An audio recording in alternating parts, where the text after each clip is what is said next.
সকলেই বলেন আলহামদুলিল্লাহ। আমার প্রাণ প্রিয় শায়েখ আরিফ বিল্লাহ হাকিমুন নফস আল্লামা মুফতি মুশতাকুন নবী কাসিমি দামাত বারাকাতুহুম হযরত এসেছেন, বলেন আলহামদুলিল্লাহ। প্রিয় নবী সাল্লাল্লাহু আলাইহি ওয়াসাল্লাম হাদিসের মধ্যে ইরশাদ করেছেন, আল্লাহর ঘরের মেহমান যখন আল্লাহর ঘর থেকে আসে হজের সফর করে, তোমরা তাকে সালাম দিবে এবং তাকে বলবে যে তিনি যেন তোমার জন্য আল্লাহ তাআলার কাছে ইস্তিগফার ক্ষমা প্রার্থনা করে। ফলে হাজী সাহেব যদি আল্লাহর কাছে বলে যে আল্লাহ ওনাকে মাফ করে দেন, তা আল্লাহ তাআলা সেটা গ্রহণ করে নেয়। এই জন্য আমরা আমভাবে যত পুরুষ এবং মহিলা আমরা সকলেই মোহতারাম শায়েখের কাছে, হজরতের কাছে আমরা সবাই দোয়া চাই, আল্লাহ তাআলা যেন আমাদের সবাইকে মাফ করে দেয়। আল্লাহ তাআলা যেন আমাদের সবাইকে মাফ করে দেয়। আল্লাহ তাআলা যেন আমাদেরকে মালিকের ঘর দেখার তৌফিক দান করে। যে চোখ কালো গিলাফ দেখলো না, সে আর দেখলো কি? যে চোখ সবুজ গম্বুজ দেখলো না, সে চোখে আর দেখলো কি? এজন্য আল্লাহর ঘর দেখার আনন্দ, রাসূলুল্লাহ সাল্লাল্লাহু আলাইহি ওয়াসাল্লামের রওজায়ে আতহারের সামনে দাঁড়াবার অনুভূতি, এটা পৃথিবীর আর কোনো আনন্দ অনুভূতির চাইতেও ব্যতিক্রম। এটা কেমন আপনি গিয়ে দাঁড়াইলে বুঝবেন। যেমন কোনোভাবেই শব্দ দিয়ে, আবেগ দিয়ে, বাক্য দিয়ে বোঝানো সম্ভব না। করাচি হযরত রাহমাতুল্লাহ আলাইহি आरिफ बिल्ला हजरत मौलाना शाह हकीम मोहम्मद अख्तर रहमतुल्लाह अलैह बोलते हैं, कहाँ ये मेरी किस्मत के तवाफ तेरे घर का, मैं जागता हो या रब या ख्वाब देखता हो। আল্লাহর ঘরে যখন তিনি কাবা ঘরের চতুর্দিকে তাওয়াফ করতেন, তখন তিনি বলতেন, আয় আল্লাহ, এটা আমার কেমন খুশকিসমত যে আমি আপনার ঘরের তাওয়াফ করছি। মাওলা, আমি বুঝতেছি না আমি কি জেগে আছি না স্বপ্ন দেখছি। মাই জাগতা হো ইয়া রব ইয়া খ্বাব দেখতা হো, জেগে আছি না স্বপ্ন দেখতেছি। এজন্য শায়েখ দামাত বারাকাতুহুম হযরত বারবার বলছেন, শুধুমাত্র বেতাকাল্লুফ সত্য যে কথাটা আমাদের হযরত এই হযরত দামাত বারাকাতুহুর কলিজায় আল্লাহর ঘরের প্রতি এক সীমাহীন জজবা। করোনায় যখন গোটা পৃথিবী আতঙ্কিত ছিল, সারা পৃথিবীতে আল্লাহর ঘরে যাওয়া বন্ধ ছিল, তখনও তিনি 3.5 মাস পূর্ণ করোনার সময় সৌদি আরব ছিলেন। বলেন আলহামদুলিল্লাহ। বারবার বারবার আল্লাহর ঘরের তাওয়াফ করছেন। বলছেন কয় যে মাওলানা, এমনও সময় গেছে একজন দুইজন একাকী আল্লাহর ঘরে তাওয়াফ করছে। গোটা পৃথিবী যখন অনুপস্থিত, তখনও আল্লাহর প্রিয় বান্দা আল্লাহর ঘরে উপস্থিত। বলেন আল্লাহ। আমি একবার জিজ্ঞেস করছিলাম যে হযরত আল্লাহর ঘরে এই পর্যন্ত কয়বার গেছেন? উনি বলছেন যে মাওলানা, শ্বশুর বাড়িতে মানুষ কয়বার যায় এটা কি গুণে রাখে কেউ? শ্বশুর বাড়িতে কয়বার গেছে এটা কি গুণে রাখে কেউ? তাইলে আল্লাহর মহব্বত যার দিলে, মহব্বতের সবচেয়ে বড় নমুনা যে পাগল পারা হয়ে বেচাইন হয়ে আল্লাহর ঘরের চারিদিকে ঘোরা। কেন আল্লাহর পেয়ারা বান্দারা ঘোরে? এজন্য ঘোরে যে চারিদিকে ঘুরে যেন এটা আমার মাওলার ঘর, এ ঘরে আমার মাওলা। এই কারণে ঘোরে যেন আমার মাওলার নজর তার উপরে পড়ে। আল্লাহ তাআলা আমাদের প্রত্যেককে হজ্জে মাবরুর নসিব করেন। দুর্বল, অসহায়, পয়সা কম, এগুলো কোনো ওজর না। মহব্বত দরকার।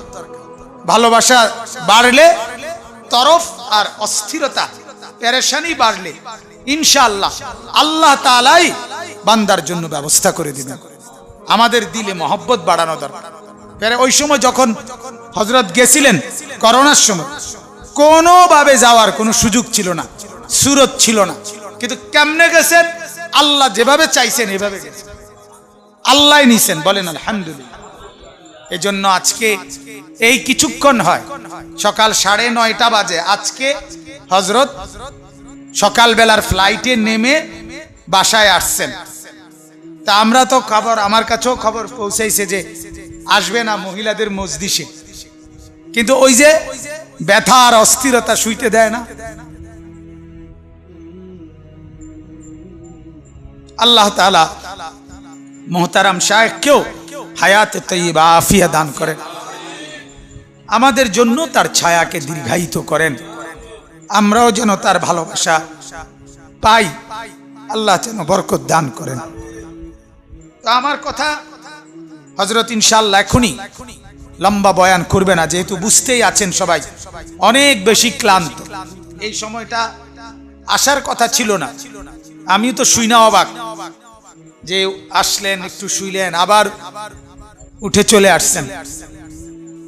এই কারণে শুধুই হৃদয়ের অস্থিরতা, পেরেশানি। সৌদি আরব থাকতেও বারবার পেরেশানি একটাই, আমার সাথেও দুইবার কথা হয়েছে, এক কথাই, মাওলানা ইসলাহি মজলিস, মাওলানা ইসলাহি মজলিস। মানে এই মজলিসটা সুদর্ণপুরেরটার প্রতি শায়েখের কলিজার এই অস্থিরতা কেন, এক আল্লাহই ভালো জানে। আল্লাহ তাআলা এই অস্থিরতার বরকত আমাদেরকেও যেন দান করে। তো আমরা এটাই বললাম, আমি শুধু তরজমাটা শেষ করে দিচ্ছি। আল্লাহ তাআলা বলেন, যখন মৃত্যুর সময় আসবে, প্রতিটা পাপী নাফরমান দুনিয়ায় থাকতে চাইবে, সে আজরাইলের কাছে মরতে চাইবে না, রূহ দিতে চাইবে না, বলবে ক্বালা রাব্বিরজিউন, আল্লাহ আমাকে ফেরত দেন, আমাকে দুনিয়ায় থাকতে দেন, আমি যে আমলগুলো করি নাই এখন এগুলো করুন। আল্লাহ বলেন না, কাল্লা, না, হবে না, এটা তোমার কথার কথা, এমনি বলছো আর কি, তুমি এখন মালাকুল মউতকে দেখে বলতেছ। কোরআনুল কারীমের মধ্যে আছে, যত বড় নাফরমানি হোক, যখন সে মাছ পথে, নদীতে, দরিয়ায়, নৌকার মধ্যে, জাহাজের মধ্যে ঢেউ উঠে, উথাল পাতাল ঢেউ, তখন সে আল্লাহকে ইখলাসের সাথে ডাকতে থাকে। ফাইদা রাকিবু ফিল ফুলকি দাউল্লাহ মুখলিসিনা লাহুদ্দিন, দিল দিয়া আল্লাহকে ডাকে, তখন আল্লাহ আল্লাহ শুরু করে। ফালাম্মা নাজ্জাহুম ইলাল বাররি ইদা হুম ইউশরিকুন, আবার যখন পারে বিরে যায়, বাচ্চা যায়, তো আবার সে আল্লাহ তাআলার সাথে শিরিক করে, তখন আবার আল্লাহকে ভুলে যায়। আল্লাহ তাআলা যেন বলে, তোরে আমি চিনি বান্দা, এখন যদি আজরাইলকে সরায়ে নেই, তাহলে বলবে মৃত্যুর হাত থেকে ফিরে আসছে, মৃত্যুর সাথে পাঞ্জা লড়ে এরপর উনি বাচ্চা গেছে। মানে আপনার আলা আজরাইলের সাথে কুস্তি লইরা এবারে বাচ্চা গেছে। ওটা হলো মহাপালোয়ান, মহাবীর রুস্তমের বংশধর, মৃত্যুর সাথে পাঞ্জা লড়ে।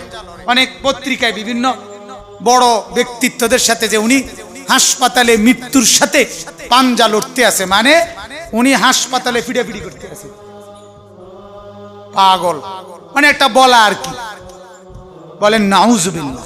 এজন্য আল্লাহ তাআলা বলেন এমনটা আর হবে না, তুমি মালাকুল মউতকে দেখে এটা বলতেছো, পরে যদি সরায়ে ফেলি আবার সে আগের নাফরমানি করবে।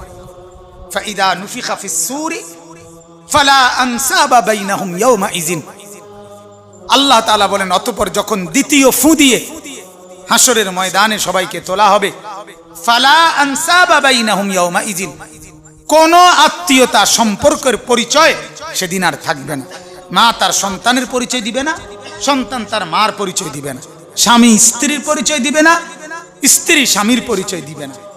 কিতাবের মধ্যে আছে মুসা নবীর মতো নবী বলবে, লা আসআলুকাল ইয়াউমা উম্মি ওয়ালা উখতি, আল্লাহ আমি মুসা আমার মাকে চাই না, আমার বাপকে চাই না, বাল আসআলুকাল ইয়াউমা নাফসি, বরং আজ হাসরের মাঠে আমি শুধু আমার ব্যাপারেই আপনার কাছে ফরিয়াদ করছি, ফরিয়াদ করছি। কিতাবে আছে ইব্রাহিম নবী চোখের সামনে দেখবে, ইসমাইলকে দেখা যায়, একবারও বলবে না আল্লাহ ওকে বাঁচান, বরং বলবে আল্লাহ আমি ইব্রাহিমকে বাঁচান। হযরতে ইয়াকুব নবী বলবে, দেখবে ইউসুফকে দেখা যায়, এটা সেই ইউসুফ জীবনে দুনিয়ার হায়াতে কানতে কানতে যেই পুত্রের জন্য চোখ সাদা বানায় ফেলছে, অন্ধ বানায় ফেলছে, হাসরের ময়দানে তাকে চোখের সামনে দেখার পরেও ইয়াকুব নবী বলবে আল্লাহ ওকে না, ওরটা ও বলুক, আমাকে বাঁচান, আমারটা আমি ভাবছি। ইয়া রব্বি নাফসি নাফসি। অতএব আল্লাহ তাআলা বলেন হাসরের ময়দানে কেউ কারো আত্মীয়তার সম্পর্ক দিবে না, পরিচয় দিবে না। আর এটার আরেক তাফসীর হলো যেটা একটু আগে বললাম, হাসরের ময়দানে এক ফেরেশতা বলবে কেউ যদি কারো কাছে কোনো প্রাপ্য থাকে, কিছু পাওনা থাকো নিয়ে নাও, তখন সন্তান আপন বাপের কাছে নিজের পাওনা চাইবে, বাপ তার ছেলের কাছে চাইবে। ছেলে বলবে বাপ আপনি আমার আব্বা না? বলছে না, দিয়ে দাও আমার হক। সন্তান বলবে আব্বা আমি আপনার বাপ পুত না, আপনি আমার হক দিয়ে দেন। অর্থাৎ আত্মীয়তার সম্পর্কের রিয়ায়ত করবে না। আত্মীয়তার সম্পর্কের কারণে তো মানুষ অনেক কিছু লজ্জায়, খাইলে খাইছে আর কি, নিলে নিছে আর কি, কিন্তু আল্লাহ তাআলা বলেন সেদিন হাসরের মাঠে এটা করবে। এরপরে ওয়ালা ইয়াতাসাআলুন, কেউ কাউকে কিছুই জিজ্ঞেস করবে না, বরং প্রত্যেকে নিজেকে নিয়ে ব্যস্ত থাকবে। ফামান সাকুলাত মাওয়াজিনুহু ফাউলাইকা হুমুল মুফলিহুন। আর সেদিন হাসরের মাঠে আল্লাহ তাআলা বলেন একাকী চিন্তা করতে হবে, একাকী আমলনামা নিতে হবে, একাকী মিজানের পাল্লায় এসে দাঁড়াইতে হবে। আর এই অবস্থায় যার মিজানের পাল্লায় নেকি ভারী হবে সেই কামিয়াব, সফল কাম জান্নাতি হবে। ওমান খাফফাত মাওয়াজিনুহু ফাউলাইকাল্লাযীনা খাসিরু আনফুসাহুম। আর যার আমলনামায় নেকি হালকা হবে, আল্লাহ বলে সে তো ওই লোক যে নিজের বরবাদি নিজে করছে, নিজের ক্ষতি নিজে করছিল, নিজের নামাজ নিজে পড়ে নাই, নিজের পর্দা নিজে করে নাই, নিজের বেহায়াই নিজে করছে।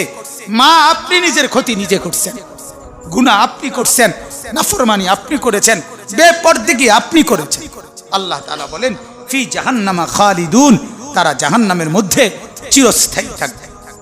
এরপরে শেষে যে আল্লাহ তাআলা বলেন বড় আশ্চর্য কথা বলছেন, বড় ভয়ের কথা, তালফাহু বুজুহাহুমুন নার। আল্লাহ তাআলা বলেন জাহান্নামে যখন ফেলা হবে তখন তোমরা মাছ যেভাবে তেলের মধ্যে একবার এই ফিটে চাপ দিয়া বাজি করো, আবার ওই ফিটে উল্টাইয়া চাপ দিয়া যেভাবে ভাজি বানাও, তো আল্লাহ তাআলা বলেন জাহান্নামীর এক গাল আগুনের মধ্যে একবার চাপ দিবে, আরেকবার আরেক গাল চাপ দিবে, তালফাহু বুজুহাহুমুন নার, জাহান্নামের আগুনের চেহারা উলট পালট করা হবে। অহুম ফিহা কালিউন, আর বড় ভীষণ বিভৎস চেহারার আকৃতি হবে। আল্লাহ আমাকে মাফ করে দেন, আল্লাহ তাআলা আমাদের সবাইকে মাফ করে দেন। আলাম তাকুন আয়াতি তুতলা আলাইকুম ফাকুনতুম বিহা তুকাদ্দিবুন। আল্লাহ তাআলা বলবেন এই নাফরমান, আমার কোরআন, আমার আয়াত, এটা কি তোমার কাছে পড়া হয় নাই, বলা হয় নাই? কিন্তু তুমি তো এগুলো মিথ্যে মনে করছিলে, তুমি তো এগুলো মিথ্যে মনে করছিলে। অতএব ক্বালু রব্বানা গালাবাত আলাইনা শিকওয়াতুনা ওয়া কুননা কওমান দাল্লিন। প্রচন্ড আগুনে পুড়ে আর চেহারাটা যখন উলট পালট হয়ে বিভৎস আকৃতি হবে, তখন জাহান্নামী বলবে আল্লাহ আমার নসিব বড় মন্দ, আমি পথভ্রষ্ট গোমরাহ এক সম্প্রদায়ের সাথে ছিলাম, আমি কোনোদিন ভালো মানুষের ছোঁয়া পাই নাই, আমি কোনোদিন নেক মানুষের সোহবত পাই নাই, যার ফলে মন্দ লোকের সাহচর্য আমাকে আজ এই পরিণতি করছে। এজন্য এটা জরুরি নেক মানুষের সোহবত, আল্লাহ ওয়ালার সোহবত, হক্কানি রব্বানির সোহবত। এজন্য যে যখন দিলের মধ্যে গুনার তাকাজা অনুভব করবেন, গুনাহ হচ্ছে, আমল ছুটে যাচ্ছে, সাথে সাথে আল্লাহ ওয়ালার কাছে, শায়েখের কাছে আসবেন, কিছুক্ষণ বসে থাইকা চেহারার দিকে কিছুক্ষণ তাকাইয়া দুই চারটা নসিহত শুইনা চলে যাবেন, ইনশাআল্লাহ আবার আল্লাহ তাআলা ঈমান এবং আমলের জজবা দান করবেন। সর্বশেষ আয়াত আল্লাহ তাআলা বলেন রব্বানা আখরিজনা মিনহা ফাইন উদনা ফাইন্না যালিমুন। নাফরমান জাহান্নামী পেরেশান হইয়া আগুনের বিভৎসতায় অস্থির হয়ে সর্বশেষ জাহান্নামী বলবে আল্লাহ আমার এখান থেকে বাহির করেন, আমি আর পারতেছি না। ফাইন উদনা, আমি যদি আবার নাফরমানি করি, ফাইন্না যালিমুন, তাহলে আমি সত্যি সত্যি বড় পাপী, আমি আর করতাম না, আমারে ছেড়ে দেন, আমারে মাফ করে দেন, আমারে আগুন থেকে বাঁচায় দেন। শেষ আল্লাহ বলবেন ক্বালা ইখসাউ ফিহা, আল্লাহ বলবেন ইখসাউ ফিহা, আরে বেঈমান নাফরমান এখন তুই জাহান্নামে পড়ে থাক, ওয়ালা তুকাল্লিমুন, আর কোনো কথা বলবি না। তাফসীরে স্পষ্ট আছে, হযরতে হাসান বসরি বলেন, এই কথা যখন আল্লাহ বলে ফেলবে আর কথা বলবি না, তখন কোন নাফরমান জাহান্নামী আর মুখ দিয়ে কোন শব্দ বের করতে পারবে না, বরং কুকুরের মতো ঘেউ ঘেউ করবে, মুখে আওয়াজ করবে, কিন্তু শব্দ আর বের হবে না। আল্লাহ আমাদেরকে মাফ করে দেন। অতএব মারা, বোনেরা, বাবারা, ভাইরা, সবাই মিলে আমি আপনারা, আল্লাহ তাআলা আমাদের সবাইকে নেক আমল করার তৌফিক দান করেন, গুনাহ ছেড়ে দেওয়ার তৌফিক দান করেন, এক আমলের জিন্দেগি, এক জিকিরওয়ালা জিন্দেগি, এক মহব্বতওয়ালা জিন্দেগি আল্লাহ তাআলা আমাদেরকে দান করেন। কখন থেকে? কখন থেকে? আবার বলেন, আবার বলেন, আবার বলেন। আল্লাহ আমাকেও তৌফিক দান করেন, আমাদের সকলকে তৌফিক দান করেন। আমাদের শায়েখ দামাত বারাকাতুম ইনশাআল্লাহ এক্ষুনি একটু কথা বলে দোয়া করে দিবেন। হযরত দোয়া করবেন আল্লাহর ঘর থেকে এসে, এটাই আমাদের জন্য বড় পাওয়া। আল্লাহ তাআলা তাকে হায়াতে তয়্যিবা আফিয়া দান করেন। সুবহানাল্লাহি ওয়া বিহামদিহি।